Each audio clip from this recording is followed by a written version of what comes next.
الحمد لله وكفى وسلام على عباده الذين اصطفى أما بعد فأعوذ بالله من الشيطان الرجيم بسم الله الرحمن الرحيم قل أعوذ برب الناس ملك الناس إله الناس من شر الوسواس الخناس الذي يوسوس في صدور الناس من الجنة والناس آمنت بالله صدق الله مولانا العظيم وبلغنا رسوله النبي الأمين الكريم الرؤوف الرحيم ونحن على ذلك من الشاهدين والشاكرين والحمد لله رب العالمین۔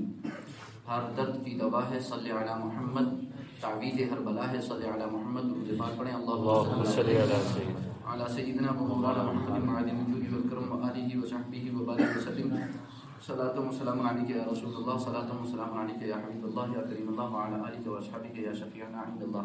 اللہ رب العزت ہم سب کی حاضری کو قبول فرمائیں اور ہماری عبادتوں کو قبول فرمائیں، ہماری نمازوں کو قبول فرمائیں، سجدوں کو قبول فرمائیں، ہمارے آنے جانے کو قبول فرمائیں اور ہر قدم پر ہمیں نیکیاں عطا فرمائیں، ہر قدم پر ہمارے درجات کو بلند فرمائیں، ہر قدم پر ہمارے گناہوں کو معاف فرمائیں اور اللہ تعالی ہم سب کو نیکیوں کی توفیق عطا فرمائیں۔ نیکی کرنے والا، نیکی کا حکم کرنے والا، برائی سے رکنے والا اور برائی سے روکنے والا اللہ رب العزت ہم سب کو بنائے اور اپنے حبیب کے صدقے میں ہمیں انسان، شیطان اور جن ہر ایک کے شر اور فتنے سے معمون و محفوظ فرمائے۔ میں نے جو سورہ مبارکہ تلاوت کی ہے وہ قرآن مقدس کی آخری سورت ہے، سورۃ الناس۔ کون سی سورت ہے؟ سورۃ الناس۔ آپ حضرات اس سورہ مبارکہ کو اکثر و بیشتر تلاوت کرتے رہتے ہیں اپنی نمازوں میں بھی، اور بہت سارے مسلمان وہ ہیں جو نمازوں کے علاوہ بھی چند صورتیں قرآن کریم کی ایسی ہیں جو اکثر و بیشتر مسلمانوں کے ورد اور وظیفے میں رہتی ہیں، وہ انہیں تلاوت کرتے ہی رہتے ہیں۔ مثلا سورہ کافرون ہے اور سورہ نصر ہے، سورہ تبت یدا ہے، سورہ اخلاص ہے، سورہ فلق ہے، سورہ ناس ہے، یا سورہ فیل ہے، یا سورہ قریش ہے، یا سورہ یاسین ہے، سورہ رحمان ہے، یا سورہ واقعہ ہے، یا سورہ ملک ہے، یا سورہ مزمل ہے۔ یہ وہ صورتیں ہیں قرآن مقدس کی۔ اور سورہ فاتحہ کا تو کوئی جواب ہی نہیں ہے۔ سورہ فاتحہ کا تو مسلمان کا شاید ہی کوئی بچہ ہو جسے سورہ فاتحہ یاد نہ ہو، جسے سورہ فاتحہ یاد نہ ہو۔ الحمدللہ ثم الحمدللہ۔ تو یہ کچھ صورتیں ایسی ہیں کہ جو اکثر و بیشتر ہمارے ورد اور وظیفے میں ہماری تلاوت میں رہتی ہیں اور ہم انہیں پڑھتے رہتے ہیں۔ عبادت کے طور پر قرآن کی تلاوت بھی کرتے ہیں، نمازوں میں بھی پڑھتے ہیں، اور ویسے بھی اپنی حفاظت کے خاطر، برکت کے خاطر، شفا کے خاطر اور اللہ رب العزت کی رحمتوں کے نزول کے خاطر ہم ان صورتوں کو تلاوت کرتے رہتے ہیں۔ انہی میں سے میں نے ایک سورۃ الناس آخری صورت ہے وہ تلاوت کی ہے۔ حالانکہ میں سورہ کافرون بھی تلاوت کر سکتا تھا، یا سورہ نصر، یا سورہ لہب، یا سورہ اخلاص، یا اور جو دوسری صورتیں ہیں۔ خاص طور سے میں نے آخری صورت اس لیے تلاوت کی ہے کہ آپ جب دیکھیں گے تو قرآن مقدس کی جو ابتدا ہے، قرآن مقدس کی جو ابتدا ہے وہ کائے سے ہے؟ حمد باری تعالیٰ سے۔ کائے سے؟ حمد سے۔ الحمدللہ رب العالمین، الحمدللہ۔ پورے قرآن کا خلاصہ اور نچوڑ سورۃ الفاتحہ میں ہے۔ کائے کے اندر ہے؟ سورۃ الفاتحہ کے اندر ہے۔ اور پوری سورہ فاتحہ کا خلاصہ اور نچوڑ بسم اللہ میں ہے، اور پوری بسم اللہ کا نچوڑ اور خلاصہ بسم اللہ کی با میں ہے، اور پوری بسم اللہ کی با کا خلاصہ اور نچوڑ بسم اللہ کی با کے نقطے کے اندر ہے۔ کائے کے اندر؟ سیدنا مولا علی کرم اللہ تعالی وجہ کریم کے ارشاد فرماتے ہیں اگر میں لکھنے پر آ جاؤں تو بسم اللہ کی با کی تفسیر لکھتے لکھتے اتنا لکھ دوں کہ 70 اونٹ اسے اٹھائیں۔ 70 اونٹ اگر بسم اللہ کی با پر تفسیر لکھنے پر آ جاؤں۔ مولا علی کرم اللہ تعالی وجہ کریم کیا فرماتے ہیں سیدنا مولا علی کہ 70 اونٹ، یعنی اتنی زخیم تفسیر تیار ہوگی کہ 70 اونٹ اسے اٹھائیں گے۔ آپ سمجھ سکتے ہیں کہ کتنی بڑی تفسیر ہوگی وہ مولا علی کرم اللہ تعالی وجہ کریم۔ اور یہ وہی مولا علی ہیں جو گھوڑے کی جب اس پہ رکاب میں پیر رکھتے تھے تو پورے قرآن کریم کی تلاوت فرما لیا کرتے تھے۔ سبحان اللہ۔ وہ کہہ رہے ہیں تو کوئی الگ، وہ قرآن کریم ہے ہی سمندر، قرآن کریم ہے ہی سمندر۔ تو میں نے سورۃ الناس کی تلاوت کی ہے۔ سورۃ الناس اور اس سے پہلی سورت ہے سورۃ الفلق۔ کیا ہے؟ سورۃ الفلق۔ مفسرین میں، قرآن کی تفسیر کرنے والوں میں بہت سے مفسرین ایسے بھی گزرے ہیں جنہوں نے اپنی تفسیر کی کتابوں میں سورتوں کے درمیان مناسبت، تناسب اور تناسق بتایا ہے۔ کیا بتایا؟ تناسب۔ مناسبت کیا ہے؟ پچھلی سورت سے اگلی سورت جو ملی ہوئی ہے تو اس اگلی صورت کا پچھلی صورت سے کیا تعلق ہے، کیا مناسبت ہے آپس میں. تو مناسبت بتانے والے مفسرین نے یہاں پر سورہ فلق اور سورہ ناس میں مناسبت بتائی ہے، وہ آپ غور سے سن لیں. اور اس کے بعد میں انشاءاللہ العزیز مختصر سے آپ کو یہ بتا دوں گا کہ یہ سورت کب نازل ہوئی ہے، کس موقع پر نازل ہوئی ہے، تاکہ آپ کو پورا سمجھ میں آ جائے. تو سورت الفلق کے اندر اور سورت الناس کے اندر، دونوں صورتوں کے اندر اللہ رب العزت سے پناہ مانگی گئی ہے. کیا مانگی گئی ہے؟ پناہ مانگی گئی. اللہ رب العزت کی پناہ چاہی گئی ہے، اللہ رب العزت سے پناہ طلب کی گئی. سورت الفلق میں بھی اور سورت الناس میں بھی. دونوں کی سٹارٹنگ کیسے ہے؟ قل، اے حبیب آپ فرمائیے، اعوذ، میں پناہ چاہتا ہوں، میں پناہ چاہتا ہوں. تو دونوں کی سٹارٹنگ کیسے؟ پناہ سے. اللہ رب العزت کی پناہ مانگی گئی ہے دونوں صورتوں کے اندر. لیکن سورت الفلق کے اندر کس چیز سے پناہ مانگی گئی ہے اور سورت الناس میں کس چیز کی پناہ مانگی گئی ہے؟ تو اس کو آپ کو ذہن میں رکھنا ہے کہ پناہ دونوں صورتوں میں مانگی گئی ہے اللہ رب العزت کی. لیکن سورت الفلق کے اندر ظاہری شر سے پناہ مانگی گئی. کیسے؟ ظاہری شر سے، ظاہری شر سے. اور سورت الناس کے اندر خفیہ شر سے پناہ مانگی گئی. دونوں صورتوں میں پناہ مانگی گئی ہے. سورت الفلق میں ظاہری شر سے پناہ مانگی گئی ہے، سورت الناس میں خفیہ شر سے پناہ مانگی گئی ہے. سورت الفلق میں جو ظاہری شر ہے، سورت الفلق میں جو ظاہری شر ہے وہ کیا ہے؟ قل اعوذ برب الفلق من شر ما خلق. قل اعوذ برب الفلق من شر ما خلق، اور آگے ومن شر غاسق اذا وقب، ومن شر غاسق اذا وقب، ومن شر النفاثات في العقد، ومن شر حاسد اذا حسد. تو وہاں پر رب الفلق سے، صبح کے پیدا کرنے والے سے پناہ مانگی گئی. کس سے پناہ مانگی گئی؟ صبح کے پیدا کرنے والے سے. اور کائے سے پناہ مانگی گئی ہے؟ من شر ما خلق، اللہ کی ہر مخلوق کے شر سے کیا ہے؟ پناہ مانگی گئی اللہ کے. اور رات جب تاریک ہو، جب رات اور اس کی تاریکی چھا جائے، اس کی ظلمت، سخت اندھیری رات ہو، اس کے شر سے بھی پناہ مانگی گئی، اس کے شر سے بھی پناہ مانگی گئی. اور جو گرہیں لگانے والیاں ہیں، جادوگرنیاں، تو جادوگروں کے شر سے بھی پناہ مانگی گئی ہے. اور جو آخری جملہ ہے سورت الفلق کا وہ ہے وَمِن شَرِّ حَاسِدٍ إِذَا حَسَدَ، حاسد کے شر سے پناہ مانگی گئی ہے. حاسد کے شر سے پناہ مانگی گئی ہے. تو جادو بھی کوئی کرتا ہے تو وہ حسد کی بنیاد پر. بے شک جادو بھی اگر آپ کے اوپر کوئی کرتا ہے، کوئی جادو ٹونا آپ کے اوپر کرتا ہے، کوئی آپ کے خلاف کوئی کارروائی کرتا ہے، آپ اتنا یقین کر لیں کہ جو بھی مخلوق کا ظاہری شر ہے، مخلوق خدا میں کو کسی بھی مخلوق کا جو ظاہری شر ہے، اس شر سے آپ کو پناہ مانگنی چاہیے. اور سب سے مین جو پناہ آپ کو مانگنی ہے وہ مانگنی ہے حسد سے. بے شک. کیوں؟ کیونکہ مخلوق کا جو بھی شر ہے اس کے پیچھے حسد ہی کار فرما ہوتا ہے. اس کے پیچھے حسد ہی اسپرٹ کیسے ملتی ہے اسے؟ حسد سے. کسی بھی دشمنی کو، کسی بھی شرارت کو، کسی بھی شر کو جو آپ کے خلاف ہو رہی ہے، اس کو جو پیچھے سے پاور ملتی ہے وہ کیسے ملتی ہے؟ حسد کی وہ آگ جو انسان کے دل میں لگی ہوئی ہوتی ہے. تو حسد، تو یہ ظاہری شر ہو گیا حسد، ٹھیک ہے، مخلوق کا شر ہو گیا، ظاہری شر سے پناہ مانگی گئی. سورت الناس کے اندر خفیہ شر سے پناہ مانگی گئی. کیسے مانگی گئی؟ خفیہ شر سے پناہ مانگی گئی. قل اعوذ برب الناس ملک الناس الہ الناس، میں پناہ مانگتا ہوں، طلب کرتا ہوں رب الناس کی، ملک الناس کی، الہ الناس کی. کیسے؟ من شر الوسواس الخناس، وسوسے ڈالنے والے کے شر سے. وسوسے ڈالنے والے کے من شر الوسواس، وسوسے ڈالنے والے کے شر سے. اور وہ وسوسہ ڈالنے والا کون ہے جانتے ہو؟ الخناس.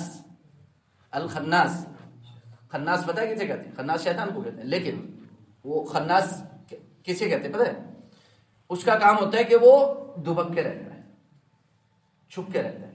کہاں رہتا ہے؟ دبک کے چھپ کے رہتا ہے. جب تک آپ ذکر الہی میں مشغول رہیں گے وہ دبکا رہے گا.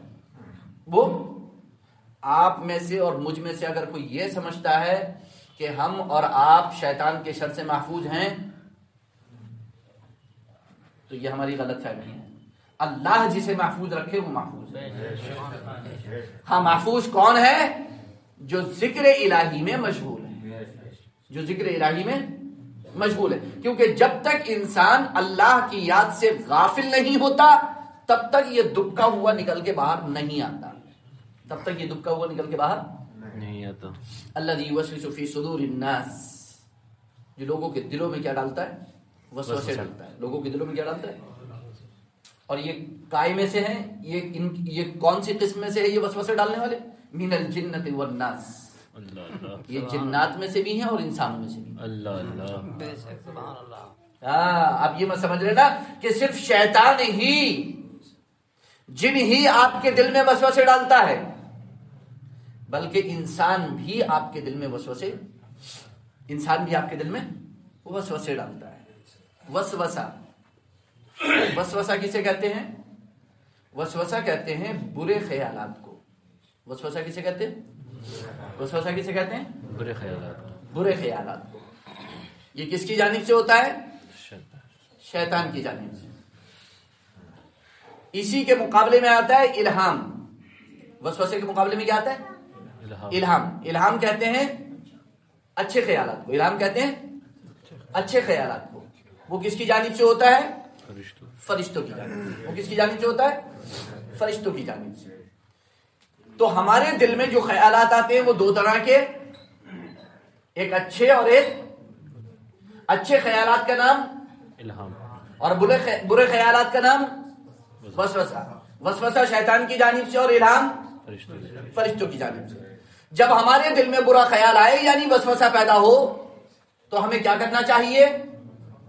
رب کی پناہ مانگنی چاہیے. بے شک، رب کی پناہ مانگنی چاہیے. لا حول ولا قوت الا باللہ العلی العظیم فوراً پڑھ لینا چاہیے. فوراً پڑھ لینا چاہیے. اعوذ باللہ من الشیطان الرجیم پڑھ لینا چاہیے. سورہ فلق اور سورہ ناس فوراً پڑھ لینا چاہیے. تو جب بھی ہمارے دل میں برا خیال آئے گا، جب بھی ہمارے دل میں وسوسہ آئے گا تو ہمیں کیا کرنی ہے؟ فوراً اپنے رب کی پناہ مانگنی ہے. اور جب ہمارے دل میں اچھا خیال آئے گا تو ہمیں سمجھ لینا چاہیے کہ یہ اچھا خیال فرشتے کی جانب سے ہے. اور جب اچھا خیال آپ کے دل میں آئے، الہام آپ کے دل میں ہو، تو پھر آپ کو اللہ کا شکر بجا لانا چاہیے. بے شک، تو پھر آپ کو اللہ کا شکر بجا لانا چاہیے. سورۃ الفلق اور سورۃ الناس میں نے آپ کو بتا دیا کہ پچھلی سورۃ الفلق کے اندر ظاہری شر سے پناہ مانگی گئی ہے، مخلوق کا جو بھی ظاہری شر ہے. اور اگلی سورۃ الناس کے اندر خفیہ شر سے پناہ مانگی گئی ہے، اور وہ ہے انسان، شیطان اور جن کا شر، اور وہ ہے وسوسہ. وہ ہے وسوسہ. ظاہری شر کیا ہے سب سے خطرناک؟ حسد. حسد کسے کہتے ہیں؟ حسد کسے کہتے ہیں؟ حسد اور غبطہ دو چیزیں ہیں. کیا ہے؟ حسد اور غبطہ دو چیزیں. حسد کسے کہتے ہیں؟ حسد کہتے ہیں کہ فلاں بندے کے پاس فلاں نعمت ہے، فلاں دولت ہے، دنیاوی یا اخروی، دنیاوی یا اخروی، دینی یا دنیاوی، کوئی دولت کوئی نعمت اسے حاصل ہے. آپ یہ چاہتے ہیں کہ اس کی وہ نعمت اس کے پاس سے ختم ہو جائے اور میرے پاس آ جائے، یعنی وہ ہلاک ہو جائے، وہ تباہ ہو جائے، اس کی وہ نعمتیں چھن جائیں اور ساری نعمتیں مجھ کو مل جائیں. اسی کے مقابلے میں ہے غبطہ. کیا ہے غبطہ؟ کسے کہتے ہیں؟ غبطے میں بھی یہی بات ہوتی ہے کہ جو سامنے والے کے پاس نعمتیں ہیں، جو سامنے والے کو دولتیں حاصل ہیں، جو اللہ کے انعام و اکرام کی بارشیں اس پر ہیں وہ مجھے بھی مل جائیں، لیکن غبطے میں یہ نیت نہیں ہوتی کہ اس کی چھن جائے، وہ پیدل ہو جائے اور مجھے مل جائے، بے شک، بلکہ اس میں کیا ہوتا ہے، اے اللہ جو نعمتیں تو نے اس بندے کو عطا فرمائی ہے یہ مالا مال رہے تیری نعمتوں سے اور مجھے بھی عطا فرما دے، سبحان اللہ، مجھے بھی عطا فرما دے۔ تو غبطہ جائز، غبطہ یعنی اسے آپ کہہ سکتے ہو دوسری زبان میں رشک، رشک جائز اور حسد حرام، حرام، رشک جائز اور حسد حرام۔ اسی طرح وسوسہ غلط اور الہام صحیح، بے شک، وسوسہ غلط اور الہام صحیح۔ تو ظاہری شر جو ہے وہ حسد ہے اور خفیہ شر جو ہے وہ وسوسہ ہے، اور ہمیں دونوں شر سے اللہ رب العزت کی پناہ مانگنی چاہیے۔ ہم اگر ان دونوں شر سے پناہ نہیں مانگتے رب کی تو اللہ نہ کرے، خدا نہ کرے، انسان کو پتہ بھی نہیں ہوتا ہے، معلوم بھی نہیں ہوتا ہے، مجھے یہ پتہ بھی نہیں ہے، مجھے اپنے بارے میں یہ معلوم بھی نہیں ہے کہ کب میرے دل میں حسد پیدا ہو جاتا ہے یا کب میرے دل میں وسوسہ داخل ہو جاتا ہے۔ اور جانتے ہیں آپ کس طریقے سے وسوسہ ڈالتا ہے شیطان؟ کس طریقے سے وسوسہ ڈالتا ہے؟ اس کی ایک سونڈ ہے، اللہ کے رسول نے فرمایا اس کی ایک سونڈ ہے۔ جب بندہ غافل ہو جاتا ہے، جب بندہ ذکر الہی سے غافل ہو جاتا ہے، وہ سکون سے بیٹھا ہوتا ہے، غافل ہو جاتا ہے، اسے اللہ کی یاد نہیں ہوتی، اس ٹائم اپنے دوسرے دنیاوی کاموں میں ادھر ادھر مستی میں لگا ہوتا ہے، تو وہ آتا ہے کندھوں کی طرف سے اور آنے کے بعد اپنی سونڈ کو انسان کے دل پہ رکھتا ہے۔ اللہ اللہ، پہلے اسے سونگتا ہے چاروں طرف سے، پہلے اسے شیطان پہلے آ کر کے اسے چاروں طرف سے سونگتا ہے، سونگنے کے بعد اس کے کاندھوں پر سوار ہو جاتا ہے اور پیچھے سے اپنی سونڈ نکال کے اس کے دل پر یہاں گڑو لیتا ہے اور پھر وسوسہ شروع کر دیتا ہے، اس کے دل میں وسوسہ شروع کر دیتا ہے، وسوسہ ہوتا رہتا ہے، وسوسہ ڈالتا رہتا ہے۔ آپ دیکھتے ہیں نا ہمارے دل میں بیٹھے بیٹھے برے خیالات آتے رہتے ہیں۔ اب جو بندہ مومن ایک دم بیدار ہو جاتا ہے اور فوراً لا حول ولا قوت الا باللہ العلی العظیم استغفر اللہ العظیم اشہد ان لا الہ الا اللہ واشہد ان محمدا عبدہ ورسولہ، اللہ رب العزت کی میں پناہ مانگتا ہوں اس گناہ سے، اس برے خیال سے جو میرے دل میں ہے، تیزی سے بھاگتا ہے اور جا کر کے دبک جاتا ہے، چھپ جاتا ہے، جسے خناس ہے، جسے پھر جا کر کے وہ دبک جاتا ہے، چھپ جاتا ہے، پیچھے ہٹ جاتا ہے، فوراً آپ سے فوراً پیچھے، پھر اس وقت تک انتظار کرتا رہتا ہے جب تک کہ آپ غافل نہ ہو جائیں، جب تک کہ آپ، اس سے آپ یہ سمجھ رہے ہیں، اس کو معمولی مت سمجھنا، اس کو انسان کو معمولی نہیں سمجھنا چاہیے، وہ 24 گھنٹے ہمارے اوپر اس کی ڈیوٹی ہے، وہ لگا ہوا ہے، مسلط ہے، بس صرف وہی بچ پاتا ہے کہ جو ذکر الہی میں مشغول ہو جاتا ہے اور اللہ سے اپنے گناہوں کی توبہ کر لیتا ہے، استغفار کر لیتا ہے۔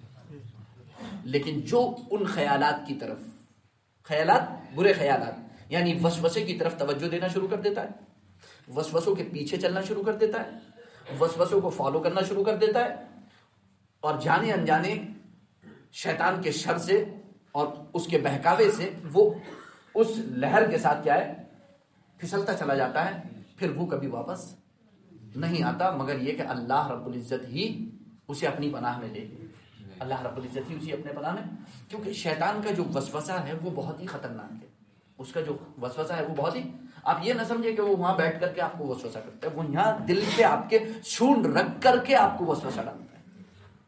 اب اس سے زیادہ خطرناک چیز کیا ہو سکتی ہے، ہم اور آپ سوچ بھی نہیں سکتے۔ اس لیے ہاں یہ بس میں اپنی گفتگو کو ختم کروں گا، وقت ہو گیا، انشاءاللہ العزیز آئندہ جمعے کو میں مناسب سمجھوں گا کہ میں انہی صورتوں پر کچھ اور روشنی تھوڑی سی ڈالوں تاکہ آپ کو پتہ چلے۔ بس اتنا یاد رکھیے گا کہ سورۃ الفلق میں ظاہری شر سے پناہ مانگی گئی ہے، سورۃ الناس میں خفیہ شر سے پناہ مانگی گئی ہے۔ ظاہری شر کیا ہے؟ حسد ہے، اور خفیہ شر کیا ہے؟ وسوسہ ہے، اور ہمیں حسد نہیں کرنا ہے، غبطہ کرنا ہے۔ وسوسہ حرام ہے، غبطہ سامنے والے کی نعمت اس کے اوپر برقرار رہے، اللہ اسے مالا مال رکھے اور ہمیں بھی عطا فرمائے۔ چھننا نہیں چاہیے، چھننے کی کوئی تمنا ہمارے دل میں نہیں آنا چاہیے، ورنہ حسد ہو جائے گا اور حرام ہو جائے گا۔ اسی طریقے سے ہمیں کیا ہے، وسوسہ ہمارے دل میں جب بھی آئے تو فوراً اللہ کی پناہ مانگنی چاہیے، شیطان رجیم سے اللہ کی پناہ ہمیں طلب کرنا چاہیے، اور جیسے ہی ہمارے دل میں اچھے خیالات آئیں، الہام ہو، تو فوراً ہمیں سمجھ لینا چاہیے کہ اس وقت رحمت الہی کی برکہ ہمارے اوپر برس رہی ہے، اور ہم رحمت الہی کی بارش میں کیا ہے، جس بندے کے بھی دل میں اچھے خیالات آتے رہیں وہ سمجھ لے کہ رحمت الہی اس ٹائم، اس وقت رحمت الہی متوجہ ہے، اسے اپنے گھیرے میں لیے ہوئے ہے، اسے چاہیے کہ وہ اپنے رب کا شکر ادا کرتا رہے۔ انشاءاللہ العزیز مزید ان صورتوں پر گفتگو آئندہ جمعے کو ہوگی، اللہ رب العزت قبول فرمائے، آمین ثم آمین، استغفر اللہ ربی من کل ذنب واتوب الیہ، وآخر دعوانا الحمد للہ رب العالمین۔